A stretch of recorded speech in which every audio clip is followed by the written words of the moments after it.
May napag-usapan na raw na bagong proyekto ang ABS-CBN executive at ang actor-singer na si James Reid.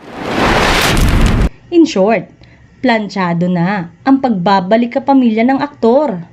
Sa ulat ng ABS-CBN News nitong Martes, inamin ni James Reid na babalik na raw ulit siya sa pag-arte. I actually plan to work a lot with ABS. Yes, there are discussion already. That's my plan actually ever since 2020, said ni James. Everyone asking, did you quit acting? Did you quit showbiz? I always said no. I plan to go back, aniya.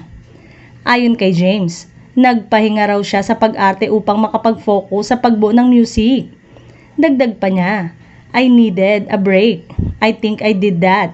I had time to really discover myself through music. I faced a lot of challenges, took a lot of risks. I don't regret anything. At isang panayam noong Hunyo ay inamin ni James na natagpuan na raw niya ang sarili. Hindi na nga siya naliligaw tulad noon. Malinaw ng direction nais niyang puntahan sa tulong ng music. Kaya naman ngayon ay handang-handa na raw siyang sumabak ulit sa pag-arte.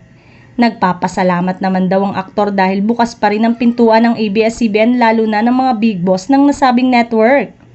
Samantalang, tinerminate na ni James Reid ang dating business partner niyang si Jeffrey O sa kanyang entertainment company na Careless. Lumabas sa isang pahayag nitong July 2 ang notice ng pagputol sa lahat ng official connection ni Jeffrey sa Careless. Nagsimula raw ang pag-audit sa company ni James sa tulong ng kanyang lawyer nang magkaroon ng issue si Jeffrey sa Bureau of Immigration.